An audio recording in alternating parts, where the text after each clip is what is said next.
Assalamualaikum warahmatullahi wabarakatuh. Selamat pagi, siang, sore, dan malam teman-teman. Kami dari kelompok 1, Tim Base Project Analisis Data Kategorik, Program Studi Statistika Universitas 11 Maret, akan mempresentasikan paper yang berjudul Analisis Regresi Logistik Ordinal terhadap faktor yang mempengaruhi jumlah balita berdasarkan kategori balita gizi buruk studi kasus di Provinsi Jawa Barat. Dengan anggota tim, saya Nabila Triamanda dengan NIM M07197072. Saya Nadima Hasanah dengan NIM M0719074. Saya Nindira Renata dengan NIM M0719079. Berikutnya yang akan dibahas sebagai berikut. Yang pertama ada abstrak, yang kedua pendahuluan, yang ketiga ada metode, yang keempat analisis dan pembahasan, dan yang kelima kesimpulan. Untuk yang pertama, abstrak. Menurut laporan Food and Agriculture Organization (FAO), kekurangan gizi merupakan permasalahan dunia dengan urgensi tinggi. Tahun 2019, banyak 768 balita menderita kekurangan gizi. Indonesia tercatat sebagai negara dengan jumlah balita gizi buruk tertinggi kedua di Asia Tenggara, dengan Provinsi Jawa Barat sebagai salah satu wilayah yang menjadi prioritas penurunan gizi buruk tertinggi. Analisis ini bertujuan untuk menguji faktor-faktor yang berpengaruh terhadap jumlah balita berdasarkan kategori balita gizi buruk di Provinsi Jawa Barat pada tahun 2020. Metode yang digunakan berupa regresi logistik ordinal. Hasilnya diperoleh bahwa jumlah ibu hamil yang mengidap anemia dengan p-value 0,022 berpengaruh signifikan dan memiliki ketepatan klasifikasi sebesar 74,07%. Kabupaten atau kota yang tergolong pada tingkat rendah diantaranya Kota Cirebon, Kota Sukabumi, Kabupaten Subang, dan yang lainnya. Kemudian, kabupaten atau kota yang tergolong tingkat sedang yaitu Kota Bandung, Kabupaten Indramayu, dan lainnya. Sedangkan Kabupaten Bogor merupakan satu-satunya kabupaten di Provinsi Jawa Barat yang memiliki jumlah balita berdasarkan kategori gizi buruk tertinggi. Dengan kata kunci, gizi buruk, regresi logistik original, balita, dan Jawa Barat. Abstract in English. According to a report by the Food and Agriculture Organization (FAO), malnutrition is a global problem with high urgency. In 2019, as many as 768 children under 5 suffer from malnutrition. Indonesia listed as the country with the second highest number of toddlers with malnutrition in Southeast Asia.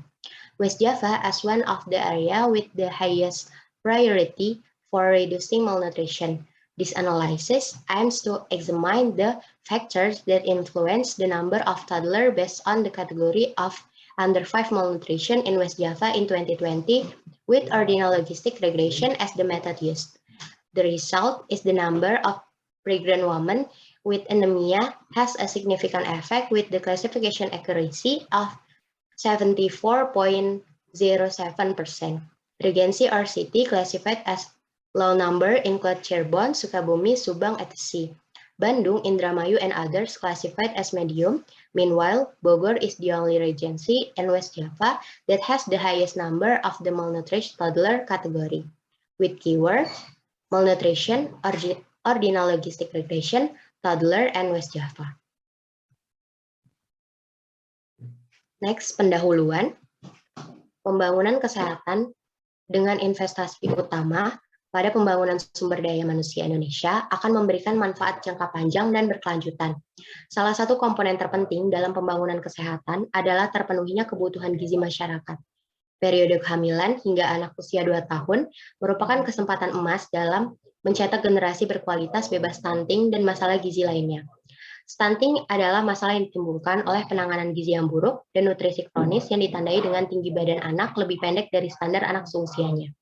Beberapa di antaranya mengalami kesulitan dalam mencapai perkembangan fisik dan kognitif yang optimal seperti lambat berbicara atau berjalan, hingga sering mengalami sakit. Sebagai investasi utama pengembangan sumber daya manusia, pembangunan kesehatan yang berkelanjutan mutlak diperlukan. Salah satu komponen utamanya adalah melalui perbaikan gizi masyarakat. Kekurangan gizi pada masa janin dan anak usia dini akan berdampak pada perkembangan otak dan rendahnya kemampuan kognitif yang dapat mempengaruhi prestasi belajar dan keberhasilan pendidikan. Bank Pembangunan Asia atau Asia Development Bank merupakan melaporkan prevalensi balita gizi buruk di Indonesia pada tahun 2019 mencapai 27,67%. Hal ini menjadikan Indonesia sebagai negara dengan jumlah balita berdasarkan kategori kurang gizi atau gizi buruk tertinggi kedua di kawasan Asia Tenggara dan kelima di dunia. Sejumlah provinsi di Indonesia masih terus mengupayakan penurunan dan kestabilan angka gizi buruk pada beberapa wilayah di daerahnya. Jawa Barat merupakan satu dari 12 provinsi di Indonesia yang menjadi target prioritas penurunan jumlah gizi buruk pada balita di Indonesia. Jumlah penderita gizi buruk di Jawa Barat mencapai 15,1%, sedangkan angka prevalensi stunting sebesar 29,2% mendekati angka prevalensi nasional. Dalam upaya penurunan jumlah gizi buruk, dilakukan analisis untuk mengetahui faktor-faktor yang berpengaruh terhadap jumlah balita berdasarkan kategori balita gizi buruk di Provinsi Jawa Barat. Analisis yang digunakan adalah analisis regresi logistik ordinal. Tujuan dari penelitian ini adalah menentukan model jumlah balita berdasarkan kategori balita gizi buruk berdasarkan faktor-faktor yang mempengaruhinya pada tahun 2019 menggunakan regresi logistik ordinal. Dalam penelitian ini, variabel yang diujikan adalah variabel kategori gizi buruk dengan variabel respon atau dependen, yaitu jumlah balita berdasarkan kategori balita gizi buruk di Provinsi Jawa Barat pada tahun 2019. Variabel prediktor atau independen terdiri dari persentase pemberian air susu ibu atau ASI eksklusif pada bayi kurang dari 6 bulan, jumlah bayi berat badan lahir rendah atau BBLR, jumlah ibu hamil yang mengidap anemia, jumlah perkiraan ibu hamil komplikasi, jumlah ibu hamil mendapat Fe atau zat besi, dan analisis ini diharapkan dapat digunakan untuk menentukan sebuah keputusan, kebijakan, dan peningkatan wawasan bagi pemerintah maupun masyarakat dalam menangani masalah balita dengan gizi buruk. Berikutnya metode. Data dan sumber data. Untuk data yang digunakan dalam penelitian ini merupakan data sekunder yang berasal dari situs Open Data Jawa Barat yang dapat diakses pada https://opendata.jabarprof.go.id, yaitu data jumlah balita berdasarkan kategori balita gizi buruk di Provinsi Jawa Barat pada tahun 2019. Dengan variabel dalam penelitian ini terdiri dari 1 variabel respon dan 6 variabel prediktor dengan rincian sebagai berikut.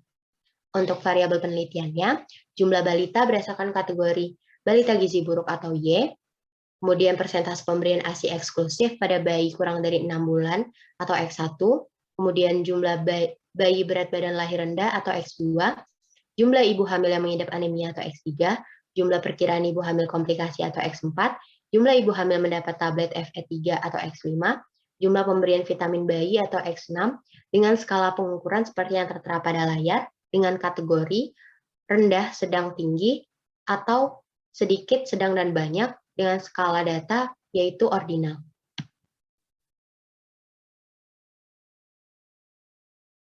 Selanjutnya adalah kajian teori. Yang pertama adalah balita gizi buruk. Gizi buruk adalah kondisi seseorang yang nutrisinya di bawah rata-rata. Balita disebut gizi buruk apabila indeks berat badan per umur kurang dari sama dengan 3 skala datanya. Dan yang kedua adalah regresi logistik. Regresi logistik merupakan metode statistika yang bertujuan untuk menjelaskan hubungan antara variabel respon yang bersifat kategorik dengan variabel-variabel prediktor yang bersifat kategorik maupun kuantitatif. Next. Selanjutnya adalah regresi logistik ordinal. Regresi logistik ordinal merupakan statistik yang digunakan untuk menganalisis hubungan antara variabel respon dan prediktor, di mana variabel responnya bersifat polikotomus dengan skala ordinal. Model yang dipakai pada regresi logistik ordinal ini adalah model logit. Next. Pengujian kebaikan model. Pengujian signifikansi parameter. Pengujian kebaikan model. Pengujian signifikansi parameter bertujuan untuk mengetahui apakah variabel-variabel prediktor memiliki hubungan yang signifikan terhadap variabel respon. Uji signifikansi sendiri terdiri dari uji serentak dan uji parsial. Yang pertama, uji hipotesis secara serentak yang bertujuan untuk mengetahui apakah model signifikan dan memeriksa seluruh variabel prediktor di dalam model secara bersamaan menggunakan uji chi-square.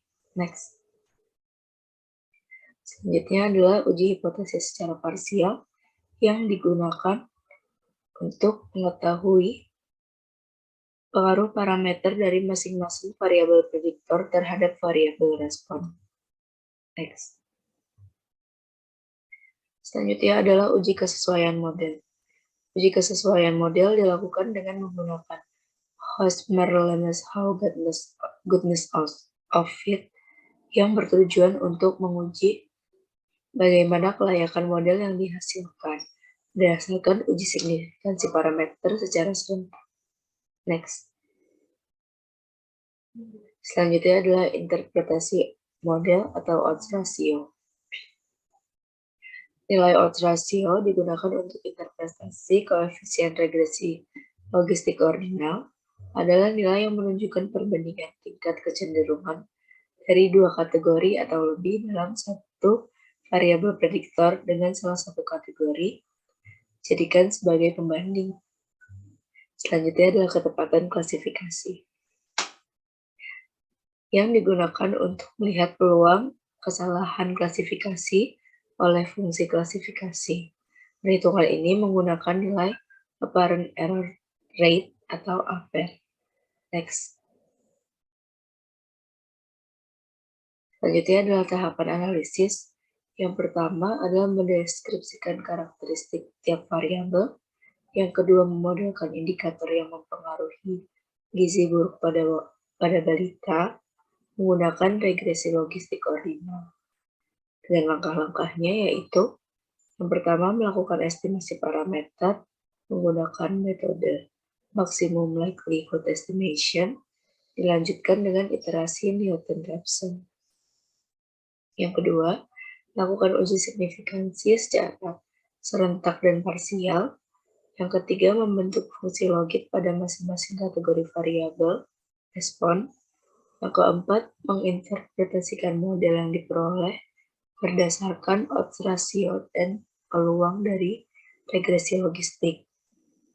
Selanjutnya adalah menguji kesesuaian model. Model dapat dikatakan sesuai jika tidak memiliki perbedaan yang signifikan antara hasil prediksi dan observasi. Lalu, menghitung ketepatan klasifikasi model. Selanjutnya adalah menarik kesimpulan. Bab 4, yaitu analisis dan pembahasan. Yang pertama adalah analisis deskriptif.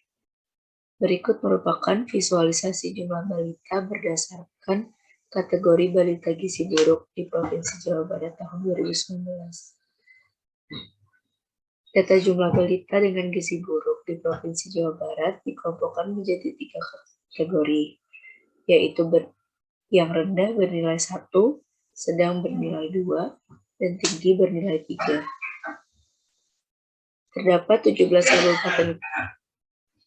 17 kabupaten kota dengan jumlah balita dengan gizi buruk rendah, 9 kabupaten kota dengan jumlah balita gizi buruk sedang, dan 1 kabupaten kota dengan jumlah balita dengan gizi buruk tinggi. Selanjutnya adalah analisis multikoliniaritas.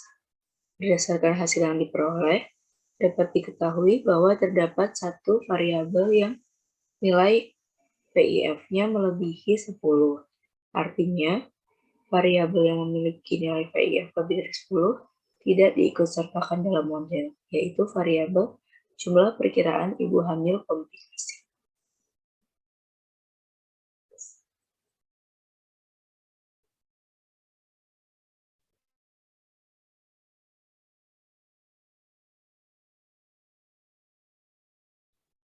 Baik, selanjutnya adalah uji independensi. Hipotesis yang digunakan yaitu H0, yaitu PIJ sama dengan PI titik dikali P titik C. Artinya tidak ada hubungan antara variabel prediktor dengan variabel respon. Dan H1-nya adalah PIJ tidak sama dengan PI titik dikali P titik C. Artinya ada hubungan antara variabel prediktor dengan variabel respon. Berdasarkan output software SPSS, diperoleh hasil seperti statistik uji di tabel berikut.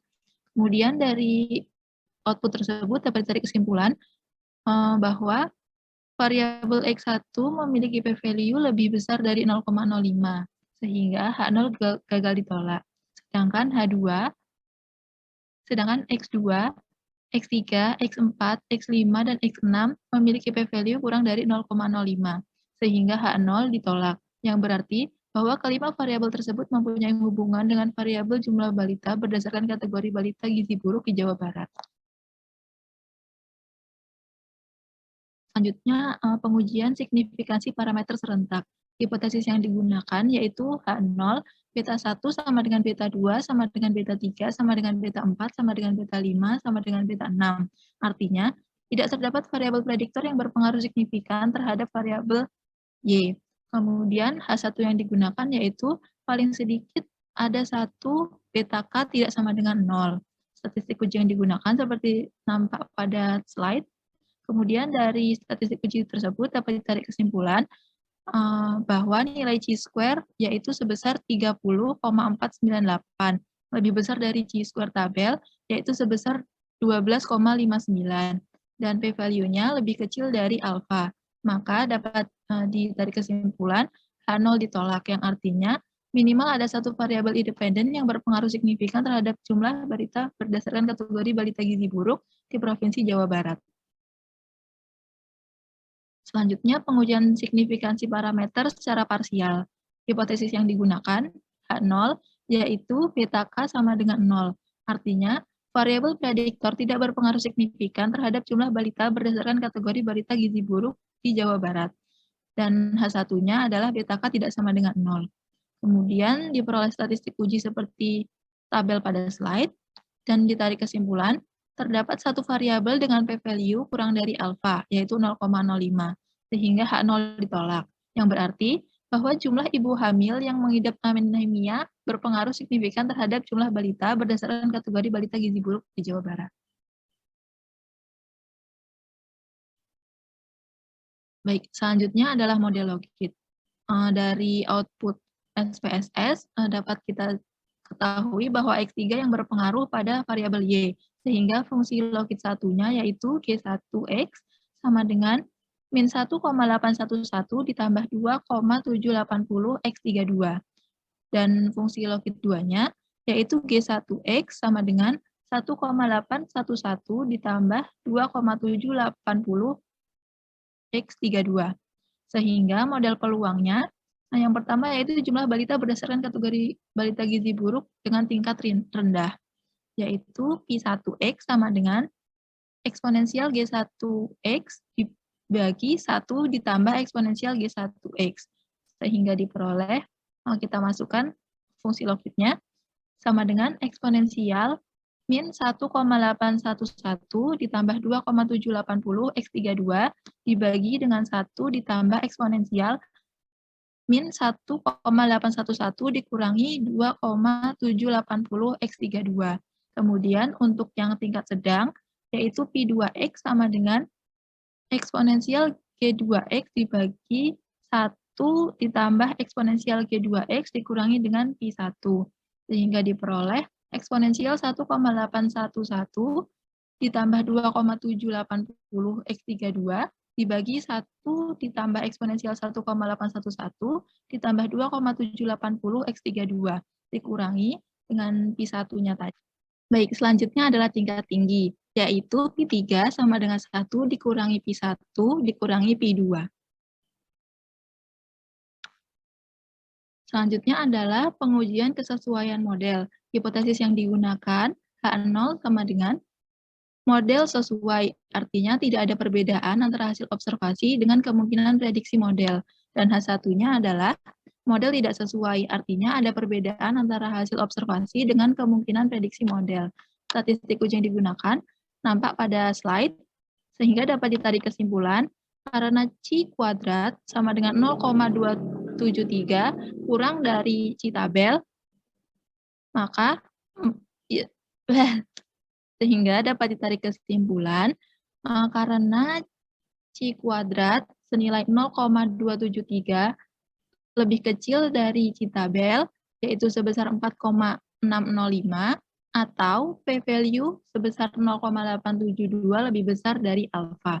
maka H0 gagal ditolak. Artinya, model sesuai atau tidak ada perbedaan signifikansi antara hasil observasi dengan kemungkinan prediksi model.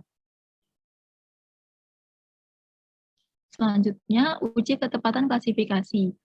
Diperoleh output software SPSS seperti nampak pada slide, sehingga dapat dihitung besarnya ketepatan klasifikasi adalah 1 dikurangi APR, yaitu senilai 74,07%. Berdasarkan hasil perhitungan di atas, maka dapat diketahui bahwa ketepatan klasifikasi sebesar 74,07%. Dengan kesalahan klasifikasinya adalah 25,93%. Artinya, model mampu mengklasifikasikan dengan tepat sebesar 74,07%.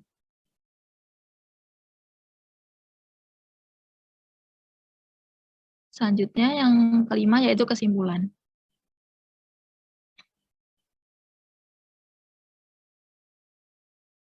Berdasarkan hasil analisis kategori balita gizi buruk, yang paling dominan di Provinsi Jawa Barat adalah pada kategori rendah, yakni sebanyak 62%. Berdasarkan kabupaten kota yang tergolong pada tingkat rendah, diantaranya adalah Kabupaten Cirebon, Sukabumi, Kabupaten Subang, dan lainnya. Kemudian kabupaten atau kota yang tergolong tingkat sedang, yaitu Kota Bandung, Kabupaten Indramayu, dan lainnya. Sedangkan Kabupaten Bogor merupakan satu-satunya kabupaten di Provinsi Jawa Barat yang memiliki jumlah balita berdasarkan kategori balita gizi buruk yang tertinggi. Hasil analisis regresi logistik ordinal menunjukkan bahwa dari 6 variabel yang diujikan, terdapat satu variabel yang berpengaruh signifikan terhadap jumlah balita berdasarkan kategori balita gizi buruk di Provinsi Jawa Barat pada tahun 2020, yaitu variabel jumlah ibu hamil yang mengidap anemia dengan ketepatan klasifikasi sebesar 74,07%.